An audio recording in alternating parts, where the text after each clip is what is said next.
Well, hello again, everyone. And if you are confused why I am saying again, it's because we had a little bit of a tech issue on our last feed. So apologize to everyone tuning who was on that feed and got dropped. I hope you saw the new link that is out.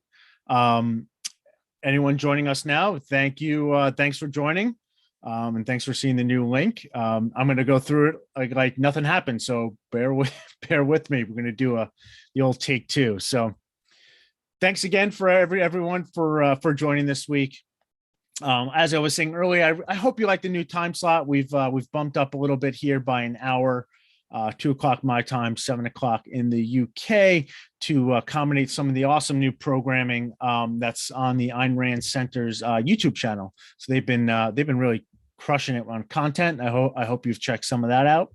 And thanks for joining me. You guys know I'm Seth Levine of the Integrating Investor. This week we are going to continue with our analysis of China using the principles of centralization and decentralization that we introduced last week. And notably, using this framework, we're going to assess China's economy as a system, right? This is a systems approach. It's not really an individual bottoms-up approach that maybe some are familiar with. Jim Brown will be back next week to continue his series on money and banking. He's done a couple episodes that I highly recommend checking out if you haven't already. And he's going to continue on next week and maybe for a couple episodes after that. I'm looking forward to hearing Jim getting back into his groove. As always, please like and share the show. Really helps me. Really appreciate it. Trying to get the word out about not only the show, but really the ideas presented here. You could also follow me on Twitter, Instagram to a much lesser extent. Highly recommend or ask, checking out the website. You can subscribe on there to get my monthly emails, sent directly to you. You don't have to wait. And as always, please use that super chat function. Really like when these are, really want these to be, discussions rather than lectures. And super chat is the best, it's the best way to kind of grab my attention. It really stands out. And lastly, please feel to, email me at info@integratinginvestor.com. That's info@integratinginvestor.com. If you have any comments, any show topic ideas or guest ideas, love to get notes from people. So always, this is now the fun part of the show. Just a disclaimer. Again, these are just my personal opinions, shouldn't be construed as investment advice or any recommendation to buy or sell an investment product or service or really anything else. Really, it's information purposes only. Do your own work, and take responsibility for your investment portfolio. It's just kind of the usual fun stuff. So on today's show, what I'd like to do is really talk more about the concepts of centralization and decentralization, and more concretely define these terms and get into really both what I mean by them, but also try and discuss some examples of centralized and decentralized systems. So it's a little bit more concrete and a little less abstract. I'd also like to, so once we go through that, we should be able to see why and how we can apply this framework to China's economy. And of course, once we apply it to the economy, we can also apply it to China's investment markets.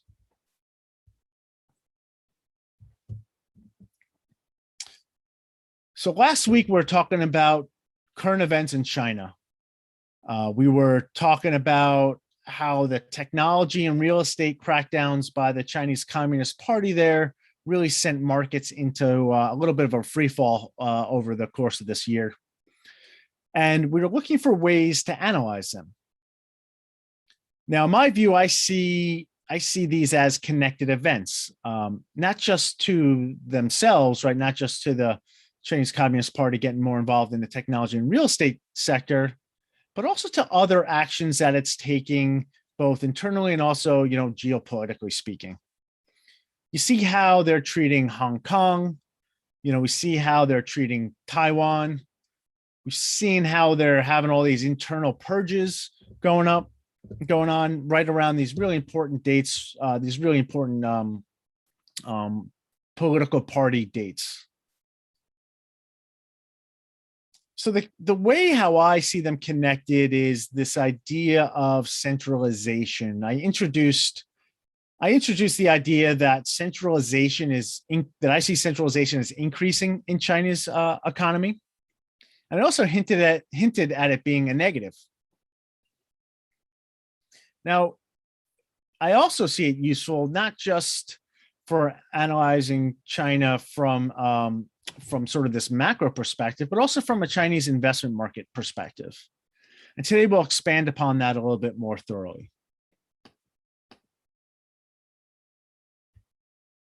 So centralization and decentralization. I mentioned these concepts before in the 3 Bitcoin and decentralized finance shows that I did. I think the first one was back in the end of April. I think it was April 30th or so. And these terms of centralization and decentralization get thrown around a lot, particularly as it relates to crypto, but not always defined very well. So I want to get into what I mean. And when I talk about these concepts, I'm really applying a systems analysis framework. It's a very macro approach. I'm generalizing about wholes here and not necessarily individual securities. So the whole systems. Now it's the whole and not the parts. And just like any time we're talking about wholes and parts, we need to be very careful not to extrapolate this analysis to any individual parts. Right? Think about how we talk about race or income statistics or any other kind of aggregate statistic. We can describe systems in such a way, but we cannot necessarily describe any particular part of it. Right? So we could talk about how people in certain income groups behave, but that doesn't mean anyone in that particular income group necessarily fits the description. That's very important and something that I think is a little bit lost today.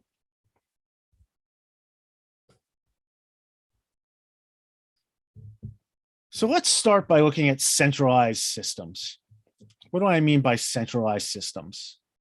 Well, these are systems that have a concentrated incentive scheme. Like very similar sort of set of rules that apply to a lot of different people.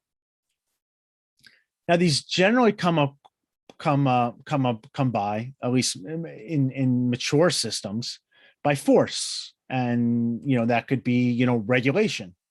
And particularly when we're talking about economic systems. But it definitely doesn't have to be. And that's another kind of important point. Now, because we have these concentrated or very kind of alike incentive schemes, we tend to see, that results in herd behavior, right? A lot of people doing the same thing for the same reasons at the same time. And that behavior creates a lot of fragility. Kind of the thing, think about the classic example where you have everyone in where you have a crowded movie theater and someone yells fire. Once someone does that, everyone jumps up and runs for the exits at the same time. Right? But there are only so many exits, right? There are not enough exits for everyone to get through at the same time, because that's not how the movie theater was designed. And that creates a lot of bottlenecks in that, and a lot of chaos in that kind of event. So that would be a very fragile system. Now you can contrast that with a decentralized system. Right? Decentralized systems have diverse incentive schemes. You have autonomous actors and individuals acting according, to their own sort of, marching to their own drummer, in other words. And from a systems perspective, these tend to be more robust. If we go back to the movie theater example, you think about there only being so many exits for a crowded movie theater. Well, those are pretty sufficient for normal conditions where people are coming in and leaving the exit, coming in and leaving the theater according to their own pace. Not everyone shows up to the theater on time, so there's no bottlenecks around the exits.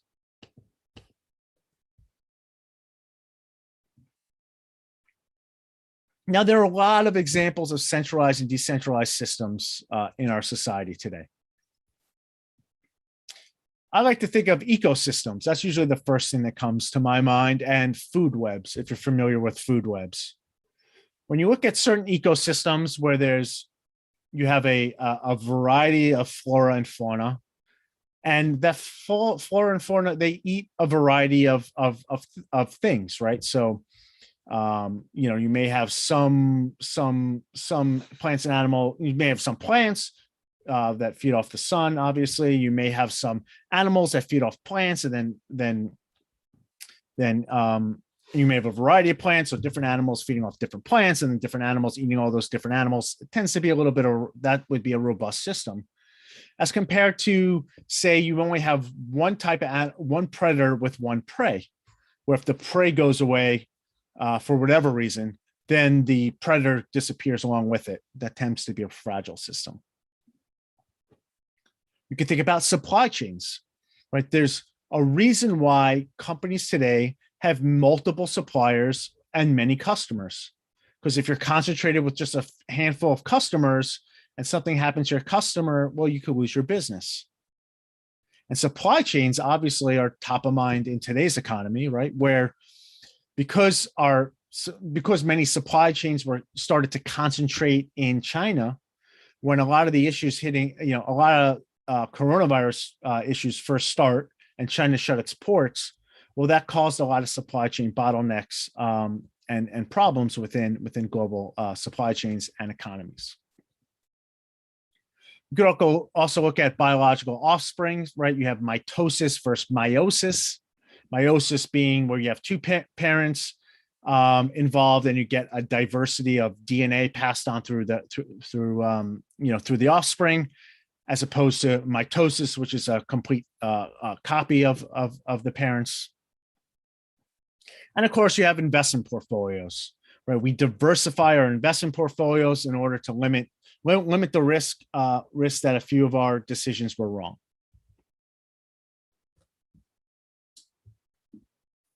So economies are systems.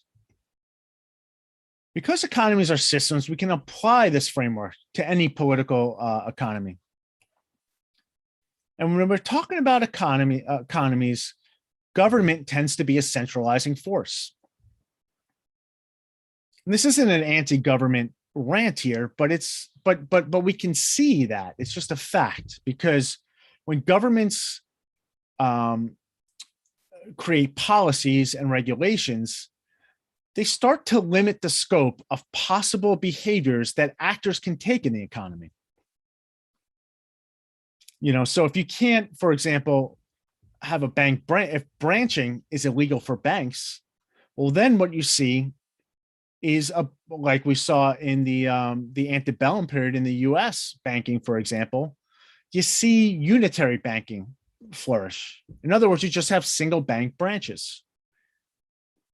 And that, in that example, as in all example, breeds instability, right? Government centralizing policies breed instability because it concentrates risks and creates points of systemic failure. The Great Financial Crisis is another example of how bank capital regulations nudged financial institutions into similar trades. So because of the regulatory schemes, all the banks were really in the global financial system, for that matter, were in a lot of the same type of trades that tended to favor, what the rating agencies thought. And the rating agencies thought housing could never go down. But we all know how that worked out. And as that trade fell apart, so too did the entire financial system. We can also see this when we have governments that subsidize favored national industries like oil, right? Look at Saudi Arabia, or look at, say, Russia during the 1998 oil crisis there. When the price of oil collapsed, these economies ran into a lot of issues as well. So if we think about it, authoritarianism creates centralization, which creates fragility. Now, the opposite of that is decentralization, or in a political perspective, what I see as laissez-faire capitalism. Right? In laissez-faire capitalism, individuals are allowed or permitted to act however they see fit, and with whatever framework fits them individually. So you have a diversity of actors doing a diversity of acts. And this creates a more robust system, in my view. So with that, we'll just take a quick pause here, check out the chat. Thank you, everyone. Thank you for making it to the new feed. I'm really sorry that we had a technical difficulty, but in this world, I suppose it's not so uncommon. Jonathan, thank you so much for your donation. Really appreciate it. MA, thank you so much again for your multiple donations here. I'm glad you like the analogies that I use on this show, because I thought pretty tried to think through those. Let's see. So yeah, so thank you, everyone, and I guess we'll just keep on moving along here.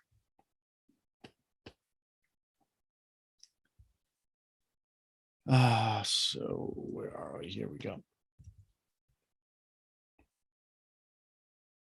So back to economies, right? When we look at economies, we can actually see, right? This isn't just pie in the sky. This isn't a rationalization, right? We can actually see how decentralized economies fare better than centralized economies, right? In other words, how free markets are more prosperous than authoritarian ones. And it's very clear in the data. So this is from the Fraser Institute. They do a lot of studies like this, economic freedom studies. And what they find, not going to surprise anyone, anyone here on this show, I assume, or maybe I hope it does, but what you find is the most free economies have the highest income per capita. Right. And there are a lot of other ways to kind of slice and dice the data and look at prosperity. But basically, the more free you are, the more decentralized you are, the more prosperous you are. And it's no surprise to any fan of Ayn Rand's philosophy, because we know through our own actions that the moral is the practical. In other words, political freedom is moral, as we know from ethics, and what we know from what we get from epistemology and metaphysics. And hence, political freedom is most practical. It leads to the most prosperity.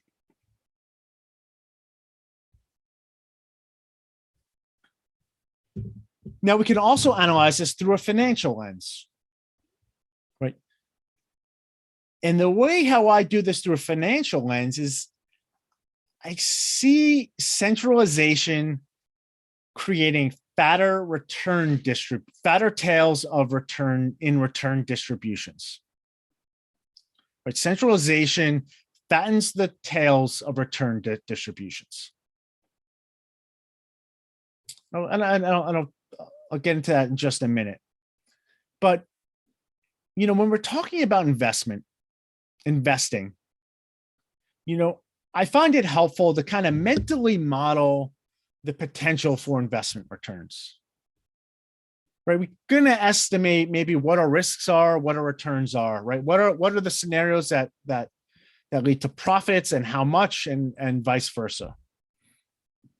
Now, of course, we're just going to estimate them because we can't know this return distribution in advance, right? Because there's only one reality and only one scenario is going to actually manifest.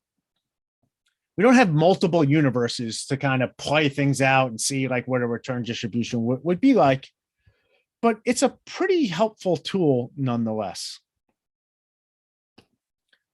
So when we talk about fatter tails in an estimate, this is how it would look. Suppose you have sort of this is a stylized example. Suppose you have a scenario in the blue line here, right? And a kind of normal distribution. You know, you have kind of a point estimate that you think is most likely, that's the peak. And then these tail scenarios for really high gains and really high losses that you think are less likely to play out, but are certainly possible. Now, the fatter tail scenario is the green distribution, right? When we mean fatter tails, if you look at the edges, both on the loss and the gain side, so the left and right side, they're thicker, right? And what those connote is kind of a higher probability of these outsized gains and losses created in these lower probability scenarios. And to me, that is particularly on the left side, it really is reflecting higher fragility in the system. Now, probably the person most famous with this kind of thinking framework is Hyman Minsky. So I definitely recommend checking out Minsky's work if you are unfamiliar with it. So we have these tails that we're thinking about. Well, there are implications to our return, to our investment tails. Let's think about our fatter tail scenario first. Well, we have higher return uncertainty there because there we have these outsized, these higher probability of these really outsized events being more probable. So what that does to us as an investor is it reduces my confidence in my estimates. Right now, I have to think about, I could be less confident about what I think is most likely to happen. And because it increases investors, it reduces investors' confidence, to be compensated for that, it increases our required rates of return. Right? We need to earn more for that higher uncertainty, that higher risk. So what that means is lower equity valuations, higher bond yields, and higher spreads. In other words, investors will demand more compensation for this greater risk. Now, the converse is also true, right? The opposite is also true. When we have thinner tails, we have a higher return certainty, right? We're a little bit more certain about our estimate for the scenarios. We have more confidence, and as a result, it's going to lower our required rates of return. Thus, this raises equity valuations. It lowers bond yields and lowers bond spreads. We'll demand less compensation for lower risk.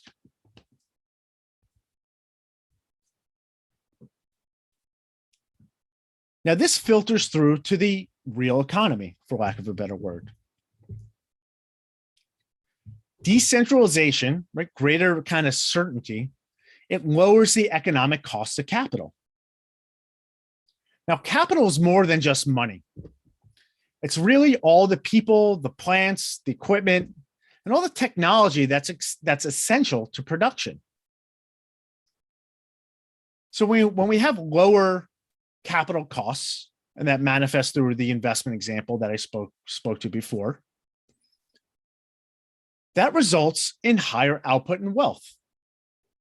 So lower capital costs, or even more productive capital, results in higher output and wealth. In other words, decentralization creates prosperity. So when we think about today's capital abundance compared to, the arc of human history, it's not accidental, in my view. Really, it's just another manifestation of the prosperity created by free markets and political liberalism. These are new inventions, relatively speaking, throughout humanity. Now, the opposite also holds. right? Centralization is ultimately more expensive, less productive, and creates less material and spiritual wealth than a decentralized system. I think the spiritual take is probably most interesting because we don't think about this. We like to think when we think about economics, we think about we think about materialism. We think about just money, dollars and cents, pounds and shillings, if you will. But think about from a spiritual perspective. Think about the art and the architecture you see in free societies versus socialist societies, for example. Think about the architecture in America versus Soviet Russia, or versus Central or Western Europe versus Central Europe. Right? The more you tend to get more beautiful art in decentralized economies. No coincidence, in my view. Now let's take this back to China. So in my view, it's really no surprise that the Chinese investment markets are falling. China is centralizing, as I laid out in last episode. The Chinese Communist Party is explicitly asserting its influence over large swaths of the political economy. It's no longer friendly to Western capitalism and liberalism.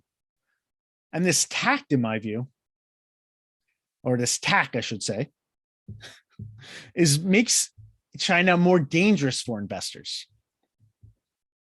The Chinese investment markets are becoming more fragile. They have more pronounced downside risks. And these downside risks can happen more suddenly, which again is kind of what we're seeing now. There's a greater possibility for a Minsky moment because the government here is more involved. The government can make more abrupt shifts in the economy that'll catch people off guard. So the longer and deeper that Chinese centralization goes, the lower I'd expect the Chinese investment market to go.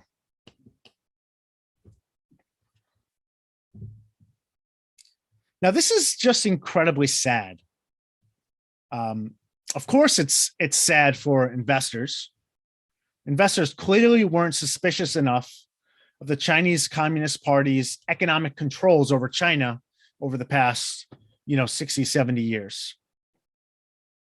Right? We all misestimated how fat the return distribution tails were for many Chinese companies. And as a result, the prices need to adjust that we're seeing today. And as a result, investors are unfortunately paying the price.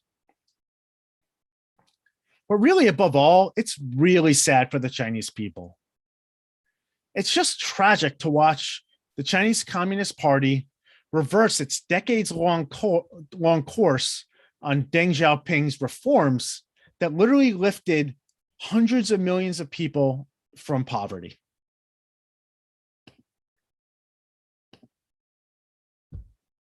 Right, there you have it. This is right from the World Bank, and just the amount of poverty in China, just taking one country, just has completely collapsed.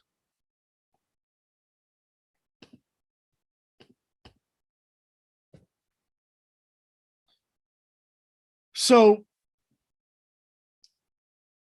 when we think about Chinese investment markets, in my view, the opportunities remain highly uncertain. But luckily, we don't need to be a policy expert to really evaluate what's going on in China, all the sort of complications within the party that's going on.